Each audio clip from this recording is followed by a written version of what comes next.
My uncle, flushed with alcohol, echoed words that cut deeper than any knife. His sentiments found harmony in the nods and murmurs of agreement from the other men gathered around. Emboldened by the chorus of support, my husband unleashed a torrent of criticism, each word hitting its mark with precision. His satisfaction gleamed in his eyes as he reveled in the validation of his peers. I forced a calm facade, swallowing my humiliation and rage with each breath. Then, just as tension reached its peak, my mother-in-law rose from her seat, her gaze a force to be reckoned with. "Is that truly all you have to offer?" Her words pierced the heavy air, silencing the room in an instant. "My name is Emma, and I'm a 40-year-old woman working in a medical office. I met Tom, my husband, a man 4 years my senior, through our shared love of tennis. We've been married for 13 years. Though we both longed for children, fate had other plans, leaving a bittersweet ache between us. My in-laws, who live separately, keep a vigilant eye on us, especially my mother-in-law. Our bond is strong. We often enjoy lunches out and shopping trips together. Losing my mother at a young age made my mother-in-law's presence all the more significant. She embraced me with a mother's love, cherishing me as if I were her own flesh and blood. While our marriage initially thrived, over time, my husband's demeanor shifted. After about a decade, he became increasingly domineering. His once gentle kindness toward me evaporated. Moreover, his workload burgeoned, leading to frequent overtime and business trips. 3 years ago, he was reassigned to a different department, exacerbating our disconnect. He now spends half the week away from home. Upon his sporadic returns, his demands are curt and dismissive. "Dinner," he barks, or "Is the bath ready yet?" treating me as if I were merely a servant. Fed up, I once dared to voice my grievances. "You're not a child anymore. You should at least handle your own clothes," I protested. His response was chilling. "What nonsense is this? Your role is to obey me as your husband. Don't complain, you're my wife." For what felt like an eternity, my husband's accusatory finger jabbed the air, his voice rising in a crescendo of abuse. This ritual of verbal assault would replay whenever his mood soared, a relentless cycle I couldn't escape. His incessant nagging and troublesome behavior left me no choice but to acquiesce. Sitting at the dinner table one evening, I faced yet another onslaught of criticism. "More vegetables again? Am I supposed to eat like a rabbit now? Get some meat on the table. You know your cholesterol's high." Reluctantly, I resolved to reduce the meat intake. But before I could speak, he rose abruptly, flinging the meal I had prepared onto the floor. "No one knows my body better than me. I'll eat out," I declared, but my words fell on deaf ears as he stormed out, wallet and phone in hand, slamming the door behind him. Every day, I scoured the internet for low-salt, low-meat recipes, desperate to accommodate his high cholesterol flagged in his company's medical checkup. Yet despite my efforts, it all seemed in vain. As I stooped to clean up the mess on the floor, a wave of desolation washed over me. 3 hours later, my husband returned, his tune merry, his senses dulled by alcohol. In resignation, I retrieved his coat from where he carelessly flung it, only to catch a whiff of grilled meat mingled with a perfume unfamiliar to me. Doubts that had lingered in the shadows of my mind surfaced with renewed intensity. I had suspected infidelity in the past, but lacking concrete evidence, I chose to suppress my concerns. Yet the distinct scent of that perfume fueled my suspicions like never before. From then on, whenever my husband's temper flared, he would vanish without explanation, returning home only to rush into the shower. Each time, the telltale fragrance lingered in the air, a haunting reminder that something was amiss. Soon, his careless whistling in the shower would be silenced unless I confronted the truth lurking within his coat. Bolstered by my growing conviction of his infidelity, I resolved to gather evidence to confront him. 3 weeks later, on New Year's Day, we made our customary visit to my in-laws' home, where relatives congregated for the annual celebration. The table was adorned with a feast prepared lovingly by my mother-in-law, a colorful array tempting the senses. Amid greetings exchanged and well wishes shared, my husband's discontent simmered just beneath the surface.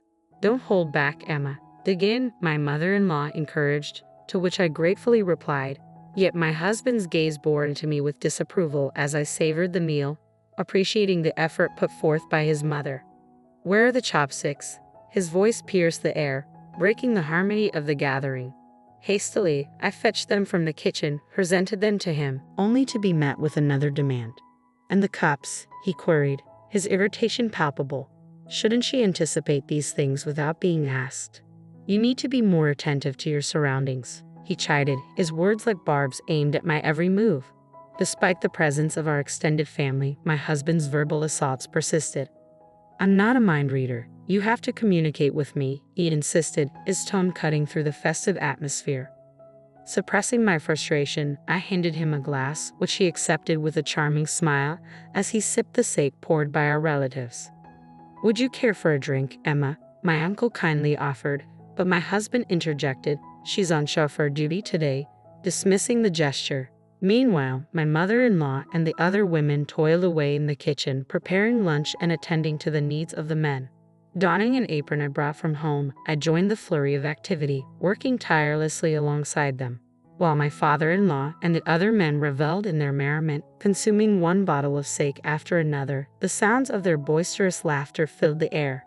Expressing her sympathy for our busyness, my mother-in-law interrupted our tasks to offer us a respite, serving steaming cups of tea. As we sat together, engaging in light conversation, my husband's voice echoed from the living room, a reminder of the tensions simmering just beyond our temporary sanctuary. Let's spice things up with some honesty, shall we? A little stress relief for the new year, my husband proposed to the delight of the gathered guests. The loser of a round of rock, paper, scissors gets to spill the beans, he declared, his words slurred from alcohol. That sounds like a riot, my mother-in-law chimed in, her interest piqued. Little did she know, I had my own agenda for this New Year's Eve gathering. As the game commenced with enthusiastic shouts, I seized the opportunity presented by my husband's unexpected suggestion. Retrieving something from my bag, I discreetly tucked it into my apron pocket. Amidst the raucous game, the losers vented their frustrations about work and bosses, met with sympathetic nods and murmurs of agreement. It's all too true, the chorus of listeners echoed. Finally, it was my husband's turn to air his grievances, having lost the game of rock, paper, scissors. Anticipation and anxiety knotted in my stomach as I awaited his revelations. My complaint is that my wife lacks attractiveness, and her cooking leaves much to be desired. My husband's words struck me like a bolt of lightning, leaving me reeling in shock. My father-in-law, clearly uncomfortable, hastily cleared his throat. But when you two tied the knot, you couldn't stop praising her beauty and culinary skills, he interjected, attempting to diffuse the tension. That was ages ago, Dad. Nowadays, she serves up bland dishes filled with nothing but leaves like rabbit food. My uncle's demeanor darkened at the revelation. It's unacceptable. As his wife, she should step up her game. His sentiments found resonance among the men present. Unbeknownst to them, I had dedicated countless hours pondering my husband's health and meticulously planning our meals. Yet their words flowed freely, oblivious to my efforts. Overwhelmed by a cocktail of embarrassment and fury, I longed to escape. As the conversation shifted to complaints about wives, my husband led the charge. I toil away every day, yet my allowance remains unchanged. Stop your griping and obey me, my father-in-law chuckled in agreement, while the wives, downtrodden, remained silent. Then it was my husband's turn once more. Everyone else is blessed with children, he declared, but my wife is defective, incapable of bearing offspring. His callous words pierced me to the core, shattering the illusion of our marriage. The ache of unfulfilled dreams and the sting of betrayal weighed heavy on my heart, drowning me in a sea of sorrow and frustration. I inhaled deeply, willing the tears threatening to spill over to retreat. It'll all work out, Emma. My mother-in-law's gentle grip on my hand offered a modicum of comfort. With a heavy sigh, she rose from her seat, her countenance dark with a resolve I hadn't witnessed before. Is that all you've got to say? Her unexpected outburst jolted the men, accustomed to her usual gentle demeanor. The once vibrant atmosphere fell into an uneasy silence. Come on now, let's not ruin the fun, my father-in-law attempted to diffuse the tension, addressing my mother-in-law. Fun? Are you the only ones enjoying yourselves here? You should have put a stop to this. My mother-in-law's voice trembled with righteous indignation. Shame on you, speaking to her like that, labeling her defective. How dare you? She continued, her gaze piercing. Yes, she's right. My father-in-law's troubled expression betrayed his discomfort as he averted his eyes. We all have grievances to air, he conceded. Exactly. The women, previously silent, erupted in support, their applause ringing through the room. Let's not hold back. Speak your mind, and we'll all feel better. The words of my mother-in-law ignited a cascade of truth from the women, each expressing their grievances with newfound courage. If you want more allowance, then earn more. Why not take initiative instead of expecting us to cater to your every need? They demanded, their voices ringing with determination. As the wives confronted their husbands with precise criticisms, the men faltered, offering apologies in succession. Only my husband remained unmoved, his indifference palpable. "Why should I apologize for speaking the truth?" he retorted, locking eyes with Noah in a tense exchange. "I refuse to apologize, and I'll say it again. She's unattractive, a terrible cook, and incapable of bearing children." My husband's accusatory finger pointed squarely at me, each word a dagger to my heart. The dam of sorrow and frustration I had meticulously held in check finally burst, giving way to a tidal wave of rage.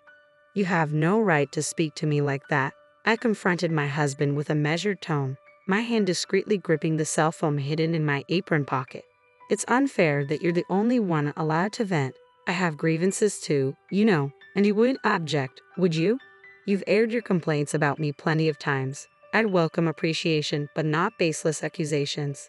With a deliberate motion, I withdrew an envelope from my pocket, scattering its contents across the table where our relatives sat. The photographs revealed damning evidence: my husband entering a hotel room with another woman, then exiting her apartment, hand in hand. Bolstered by my suspicions, I had discreetly installed a GPS tracker in his car, providing irrefutable proof of his infidelity. Originally intended for a private discussion with my mother-in-law, the situation demanded immediate action. Guests filled the room as the truth unfolded, disrupting the once jovial atmosphere. Frantically, my husband attempted to gather the incriminating photos. "Isn't it normal for husbands to stray?" He appealed to the men for validation, but his plea fell on deaf ears. No one in the room offered agreement, leaving him isolated in his deceit. As my uncle, once a supporter of my husband, denounced infidelity with a resounding "No, that's unforgivable," the other men nodded in solemn agreement. Yet my husband remained defiant. "You lot couldn't even dare to stray from your wives," he taunted, his laughter hollow and bitter. My uncle, spurred into action by my husband's audacity, rose from his seat. "Who truly bears the shame here?" he challenged, echoed by murmurs of concurrence from the men, their gazes piercing through my husband's facade. Despite his attempts to maintain a facade of strength and righteousness, my husband's demeanor reeked of desperation, leaving me repulsed by his arrogance. With resolve, I confronted him once more, armed with further evidence.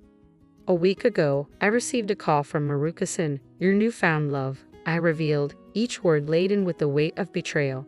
"She claimed you've been seeing each other for 3 years now." My husband's feeble attempts at denial only served to betray his guilt. "She even mentioned your subordinate, and the fact that she's 7 months pregnant," I continued, unmasking the deceit woven into his web of lies. "She pleaded for a divorce, stating that you refused to acknowledge the child." Fearing my reaction, his protests dissolved into stammered excuses as I extracted my phone from my apron pocket, placing it on speaker for all to hear. "Maruka-san, did you hear what I just said?" I asked, my voice trembling with a mixture of anger and sorrow. Through stifled sobs, her response came quietly but unmistakably. "Yes," she confirmed, her words carrying the weight of truth, shattering the illusion my husband had meticulously constructed. In fact, the day before New Year's, I had reached out to the girl, informing her of my intentions to call her the next day. Seeking insight into my husband's true intentions, she had agreed, and thus, I made the call just before confronting him. Overhearing the conversation, she was overcome with tears and fury. "He told me to wait until our divorce is finalized," she lamented, her voice trembling with betrayal. "I never uttered such words. Surely, as my wife, you understand, don't you? Why would I say such a thing? You're the one who betrayed me," my husband countered, his gaze falling to the ground in shame. "I'll never forgive you," she declared before abruptly ending the call, her trust in my husband shattered. Presenting the divorce papers I had prepared, I demanded his signature, only to be met with a storm of fury. "Absolutely not. I can't simply sign this on a whim. How dare you, sis? Besides, after all this, you'll owe me 2 million yen in alimony." "No, I refuse to divorce you. I simply don't have that kind of money," he protested, his demeanor devolving into childish petulance as he stamped his feet in protest. Witnessing my husband's unprecedented display of immaturity, I nearly chuckled, but remained resolute in my demand for divorce and alimony. Tom, you're not a child. It's shameful. My mother-in-law's frustration with his pitiful behavior was evident as she scolded him with an exasperated expression. You can't just refuse divorce and alimony. Face reality with dignity. I pressed on, my tone unwavering. It's not that simple, Mom. Dad, you understand how I feel, right? My husband appealed, seeking validation. Absolutely not. I can't condone your actions. My father-in-law's response was firm, leaving my husband with little recourse. Reluctantly, he signed the divorce papers and agreed to the alimony, his tears held back only by sheer willpower. Believing this gathering to be the opportune moment to expose my husband's infidelity, I pushed him further. Oh, by the way, I've terminated our lease at the end of the month. One home should suffice for you, shouldn't it? My words were met with applause from the women and deep sighs from the men, and my husband left my in-laws' house, seemingly fleeing from the attention of everyone present. The next day, they filed for divorce at the city office and relocated to a rental apartment I had already arranged. Additionally, I sought 1.5 million yen in alimony from my ex-husband's unfaithful partner. It would have been a harsh blow for the girl, having quit her job upon learning of her pregnancy. But forgiveness was out of the question. After losing his apartment, my ex-husband sought refuge with the girl. Promptly, he acknowledged paternity upon divorce. However, she eventually severed ties, demanding 1.5 million yen per month in child support. Moreover, my ex-husband resigned from his job following the scandal's exposure, making it untenable for him to continue with the company. Left abandoned by his parents and unable to secure a new job, my ex-husband resorted to sleeping in internet cafes and juggling part-time gigs to meet his alimony obligations. Susan, my former mother-in-law, confided in me about his deteriorating health, citing elevated cholesterol levels and the toll his self-indulgent lifestyle had taken since our divorce. Interestingly, Susan and I forged an unexpected friendship post-divorce, growing closer than ever before. Now I find solace in the tranquility of my life, relishing the peace that comes with solitude.